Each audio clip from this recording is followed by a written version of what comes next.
राष्ट्रीय सुरक्षा बहुत बड़ा विषय है और जहां तक भारतीय जनता पार्टी की बात है, हमने जीरो टॉलरेंस टेररिज्म के खिलाफ कहा भी था और 11 वर्षों का रिकॉर्ड मोदी सरकार का ये कहता भी है। जहां दूसरी ओर नक्सलवाद को भी जड़ से खत्म करने की हम बात कर रहे हैं। हमारे लिए सदा नेशन फर्स्ट रहा है, राष्ट्र प्राथमिकता रही, राष्ट्र प्रथम रहा है। कुछ राजनीतिक दल ऐसे हैं जो लोग इन देश विरोधी ताकतों के साथ हाथ भी मिलाते हैं, राजनीतिक लाभ उठाने के लिए उनका चंदा भी पाते हैं और फिर मौन हो जाते हैं। और ये चुप्पी क्यों है? तब तो वो बड़े बड़ी बातें करते हैं और ये डबल डेटिंग करने वाले माननीय राहुल गांधी जी और अरविंद केजरीवाल जी, ये बाहर से कुछ और अंदर से एक ही नजर आते हैं। आप याद करिए, सर्जिकल स्ट्राइक हो, एयर स्ट्राइक हो, अफजल गुरु की फांसी का मुद्दा हो, ये सब विषयों पर कांग्रेस और आम आदमी पार्टी इकट्ठी नजर आई। राहुल गांधी जी, अरविंद केजरीवाल जी इकट्ठे नजर आए।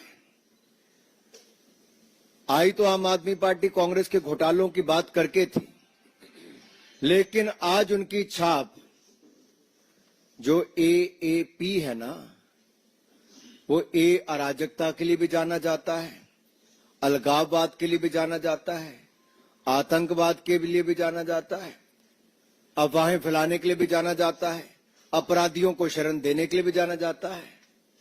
ऐसी कौन सी मजबूरी है कि इन देश विरोधी ताकतों से हाथ मिलाना जरूरी है? मैं एक एक करके आपके सामने, आप याद करिए, अफजल गुरु की फांसी, देश को इंतजार था कि संसद पर हमला करने वाले को कब फांसी की सजा मिलेगी, लेकिन उसकी फांसी की सजा माफ कराने के लिए किसकी एनजीओ आगे आई, किसके रिश्तेदार, किसके मां बाप उसका हिस्सा थे? दिल्ली की जनता जवाब मांगती है। आतिशी जी, अरविंद जी, होंठ सिले रहेंगे कि कुछ बोलेंगे? और यही नहीं, टुकड़े टुकड़े गैंग जिसने देश विरोधी नारे लगाए, देश का नामो निशान मिटाने की बात की, उनके साथ कंधे से कंधा मिलाकर कौन खड़े हुए? जवाब दीजिए। उसको टिकट किसने दी? जो मुखिया थे टुकड़े टुकड़े गैंग के, डबल डेटिंग करने वाले राहुल गांधी जी और अरविंद केजरीवाल जी ने दी। यही नहीं, पंजाब के चुनाव को ले लीजिए, वहां पर आतंकवादी समर्थकों के साथ उनके घरों में रात को रुकने का काम किसने किया केवल चुनाव जीतने के लिए? अरविंद केजरीवाल जी, जवाब देना होगा। यही नहीं, दिल्ली के दंगे भड़काकर देश को बदनाम करने का काम किसने किया? किसकी पार्टी के वो नेता थे? आज ताहिर हुसैन अगर जेल में है तो क्या आम आदमी पार्टी उससे दूर भाग सकती है क्या?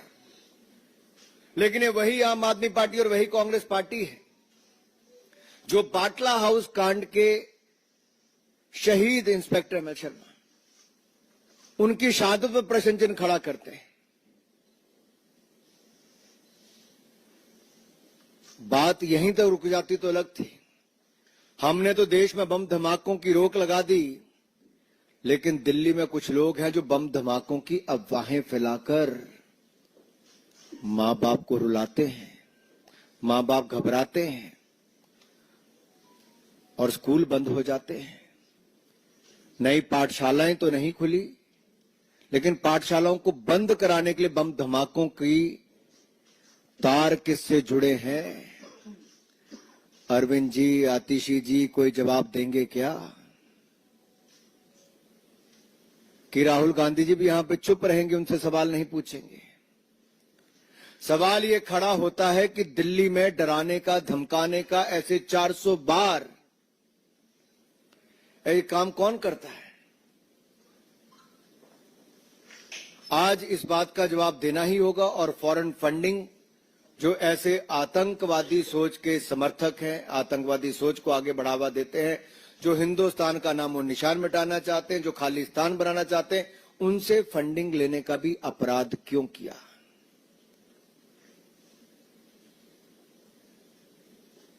ग्यारह साल अरविंद केजरीवाल जी आपने और आपकी पार्टी ने सरकार चलाई है। आपने एक सवाल का जवाब आज तक नहीं दिया है। केवल कीचड़ उछालो और चले जाओ। सवालों का जवाब मांग रही है दिल्ली अरविंद केजरीवाल से, सवालों का जवाब मांग रही है आतिशी जी से, सवालों का जवाब मांग रही है आम आदमी पार्टी से। ये आपके पाप छिपेंगे नहीं। ये आतंकवाद हो, अलगाववाद हो, अपराधी हो, इनको संरक्षण देना, इनके साथ देना, ये दिल्ली की जनता जवाब मांगती है। अराजकता और सनसनी के पुराने खिलाड़ी हैं अरविंद केजरीवाल जी और आम आदमी पार्टी के लोग। आपको जवाब देना होगा किसकी एनजीओ है, क्या, किसके सूत्रधार कौन है इसका, किसके साथ तार जुड़े हुए हैं।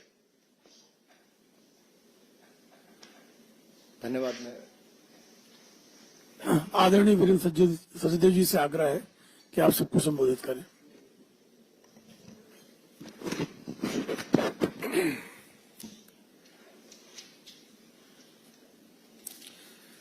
आदरणीय अनुराग जी,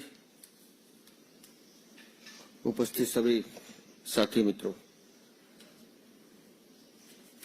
अनुराग जी ने विस्तार से बता दिया कि कैसे आम आदमी पार्टी देश विरोधी ताकतों को पालने का काम करती है। और हम बार बार इस बात को कह रहे हैं कि दिल्ली में सामाजिक सद्भाव, शांति बिगाड़ने का काम आम आदमी पार्टी का स्लीपर सेल करता है। एक जुवेनाइल जिसके पास 400 से ज्यादा हॉक्स ईमेल वो करता है, वो डाटा पहुंचाने का काम किसने किया, ये आम आदमी पार्टी को बताना चाहिए। मैं इसलिए कह रहा हूं कि उस एनजीओ के संबंध सीधे सीधे किससे जुड़े हैं ये सबको पता है। और जैसा अनुराग जी ने कहा कि अरविंद केजरीवाल मुंह नहीं खोलेंगे, और सिर्फ प्राइवेट स्कूल में ही क्यों वो मेल जाती हैं, दिल्ली के सरकारी स्कूल में क्यों नहीं जाती? लाखों करोड़ों रुपए का बर्बादी, कितनी दहशत, हजारों हजार बच्चे, उनके परिवार, टीचर्स, सब दहशत के घेरे में, पूरी दिल्ली दहशत के घेरे में। क्या मिलता है अरविंद केजरीवाल इससे? आपको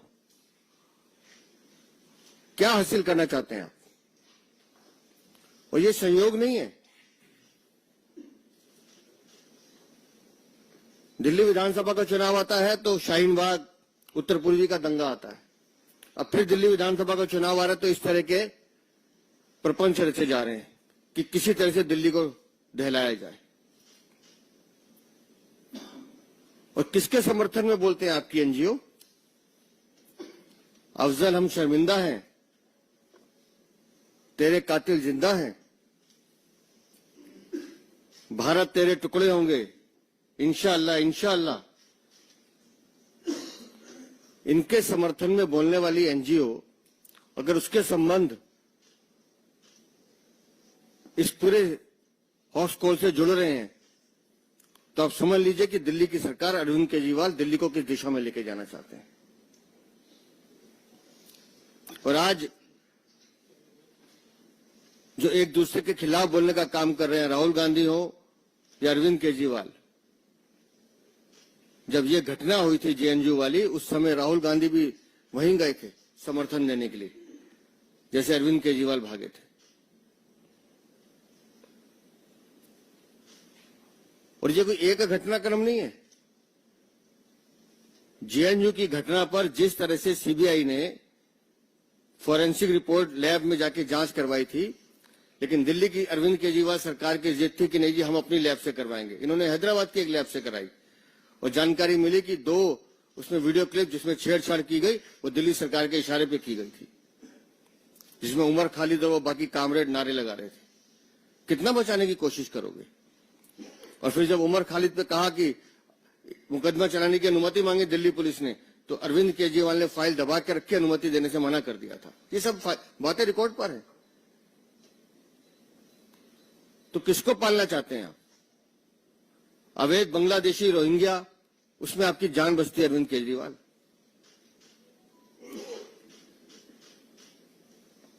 एक खान पे हमला होता है तो अरविंद केजरीवाल सारे काम छोड़ के प्रेस कॉन्फ्रेंस करने बैठते हैं, लेकिन जब वो हमलावर पकड़ा जाता है और वो बांग्लादेशी निकलता है तो ये चुप हो जाता है।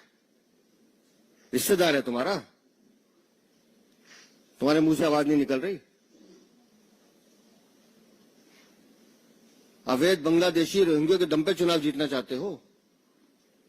हर वो आदमी जो देश का दुश्मन है, देश के सत्ता और हमारी एकता पर आवाज उठाना चाहता है, वो अरविंद केजरीवाल के साथ खड़ा हुआ नजर आता है। और दिल्ली की जनता इस बात का जवाब मांगेगी कि कब तक देश के दुश्मनों के साथ अरविंद केजरीवाल खड़े रहेंगे। बहुत बहुत धन्यवाद। आदरणीय अनुराग जी कुछ और जोड़ेंगे, इसके बाद अनुराग जी और वीरेंद्र जी आपके प्रश्नों का उत्तर देंगे। आदरणीय अनुराग जी, आप सबके प्रश्न सादर आमंत्रित हैं। मैंने तो आपको पहले बता दिया, उदाहरण देके बताया कि डबल डेटिंग करने वाले राहुल गांधी जी और अरविंद केजरीवाल जी, ये आप और हाथ भारत विरोधियों के साथ। हाँ, चंडीगढ़ में भी इकट्ठे लड़ रहे हैं। और मेरा सवाल तो राहुल गांधी जी से ये भी है और सोनिया गांधी जी से कि क्या जब लोकसभा के चुनाव हुए तो नई दिल्ली में उन्होंने आम आदमी पार्टी को वोट दिया कि नोटा का बटन दबाया था? और श्रीमान अरविंद केजरीवाल जी ने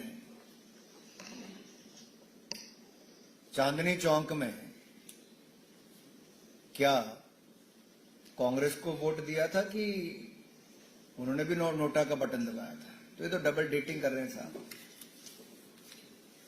आपके प्रश्न सादर आमंत्रित हैं।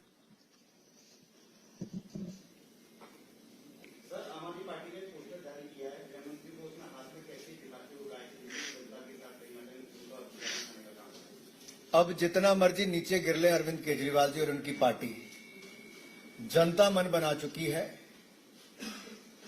कि जो 11 वर्षों का हिसाब न दे, जैसे दिल्ली की सड़कें साफ नहीं, हवा साफ नहीं, पानी साफ नहीं, यमुना जी साफ नहीं, तो उसके पीछे कारण अरविंद केजरीवाल जी। तो इस बार आम आदमी पार्टी को साफ करेंगे।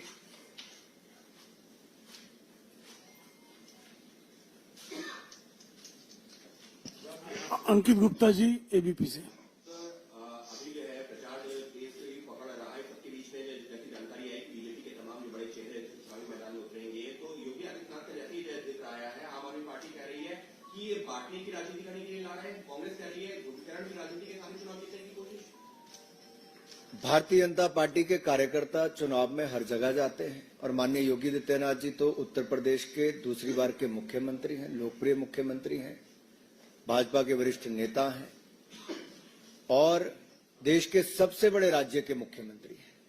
स्वाभाविक है जब आम आदमी पार्टी के पास जवाब देने के लिए कुछ नहीं तो डर सताने लगा है, क्योंकि हमारा जैसे संकल्प पत्र आया आम आदमी पार्टी के पांव उखड़ गए।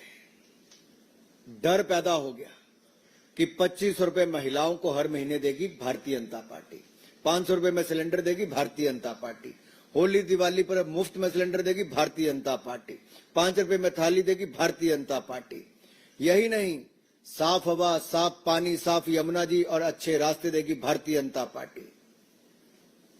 इसलिए उनको डर है कि एक और संकल्प पत्र तो दूसरी ओर हमारे बड़े नेता जब उतरेंगे तो ये आम आदमी पार्टी की जड़ों को उखाड़ देंगे। आनंद सिंह जी।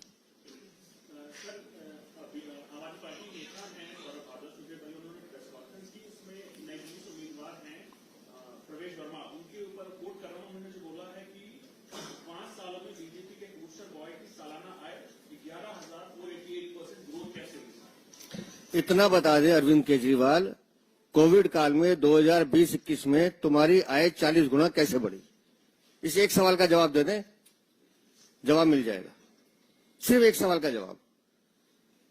2000 आपको लगता है अरविंद केजरीवाल जवाब देंगे? देना पड़ेगा जी। अरे वीरेंद्र जी, आप कितने दिनों से पूछ रहे हैं सचदेवा जी? अरे वो अरविंद केजरीवाल हैं, वो सवाल पूछते हैं जवाब नहीं देते, तो जनता जवाब देगी। Sir, you also mentioned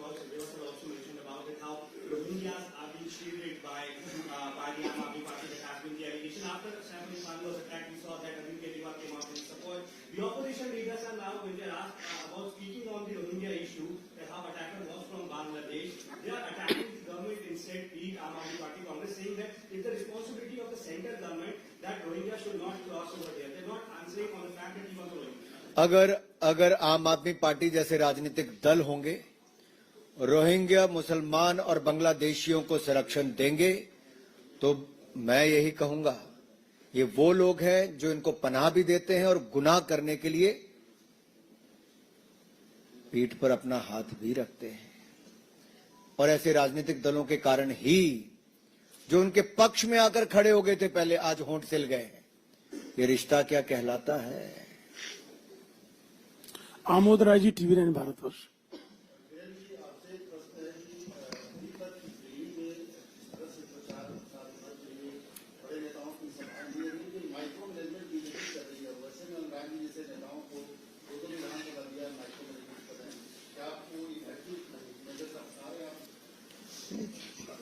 देखिए, हम अपनी रणनीति के हिसाब से काम कर रहे हैं और चुनाव जीतने के लिए हमें क्या करना है, छोटी छोटी चीजों का ध्यान रखना, वो हर पार्टी करती है, हम भी कर रहे हैं।